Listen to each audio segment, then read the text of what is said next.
On 23 to 24 July 2018, the UK government will co-host a Global Disability Summit in London, with the International Disability Alliance and the Government of Kenya. 7 UK disabled people's organisations have published an open letter to the people who will be speaking at the summit.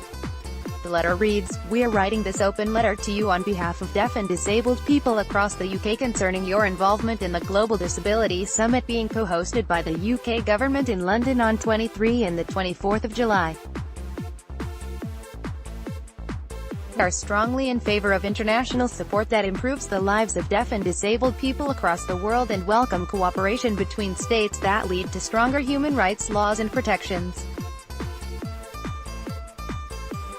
Particularly support the building of international solidarity and links directly between deaf and disabled people, our organizations and campaigns. However, we have the following concerns regarding the July summit: the role of the UK government in co-hosting the event. Following an unprecedented investigation carried out by the UN Disability Committee under the United Nations Convention on the Rights of Persons with Disabilities (UNCRPD), the UK was found responsible for grave and systematic violations of disabled people's rights due to welfare reform. The findings of their investigation, published in November 2016, were and continue to be entirely dismissed by the UK government. In August 2017, the UK government was routinely examined under the UNCRPD, and again the UN Disability Committee expressed their deep concerns regarding the UK government's failure to understand the convention, the impact of their policies and failure to recognise them. Again, the UK government said they disagreed with the findings of the committee. The involvement of the UK government in co-hosting the summit therefore undermines any aims of the summit linked to strengthening deaf and disabled people's rights under the UNCRPD. Instead, it provides a platform for them to showcase to other states how it is possible to get away with ignoring those rights when it comes to your own citizens. The UK government's use of its international work to cynically deflect from criticisms of their disability record in the UK. On a number of occasions when government ministers have been criticized for implementing policies with an adverse impact on deaf and disabled people, they have cited the poor conditions of disabled people in other countries. This represents a misunderstanding of the UNCRPD, which is about the progressive realization of rights. The UN Disability Committee have such concern about the situation in the UK because it represents a serious and dramatic retrogression of rights, described by the chair as a human catastrophe. In deflecting attention from their record in the UK, the government clearly intend to more easily continue their punitive policies targeted at disabled people in the poorest members of society. There is now overwhelming evidence which the UN Disability Committee considered, that prove the brutal impacts of these policies. It would be a betrayal to all those suffering under them not to raise concerns about attempts such as use of the Global Summit to divert attention and opposition to those policies.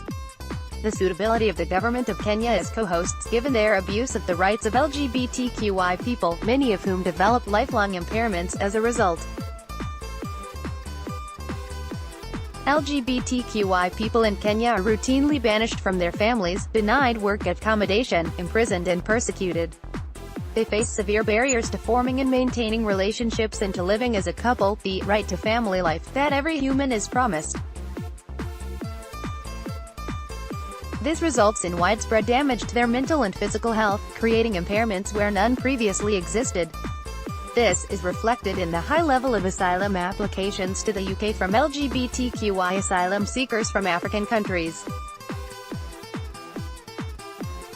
Despite their experiences, the majority are then refused asylum in the UK and forcibly returned home, where many disappear or are murdered.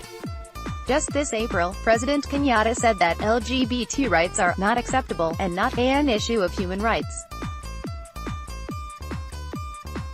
The Kenyan government has also claimed this is a non-issue for Kenyans, and no doubt would argue that it has nothing to do with the summit. However, if you are Kenyan or Ugandan and are lesbian, gay, bisexual, trans, queer or intersex, it is an issue that completely dominates and dictates your life. For many disabled people from Kenya, it is the reason they developed an impairment in the first place. Under the UNCRPD, the Kenyan government also has an obligation to protect the rights of disabled people who are LGBTQI. We appreciate that you may not have had this information when you agreed to involvement in the summit and would be happy to meet to discuss our concerns. Please do not hesitate to contact us with any questions or for further information. Yours sincerely, Disabled People Against Cuts, Sisters of Frida, Alliance for Inclusive Education Inclusion, London, Mental Health Resistance Network, Reclaiming Our Futures, Alliance Recovery in the Bin *, Disabled People Against Cuts, https://dpac.uk.net/ekk. 6. Although the views expressed in this article do not necessarily represent the views of Ecclesia, the article may reflect Ecclesia's values. If you use Ecclesia's news briefings, please consider making a donation to sponsor Ecclesia's work here.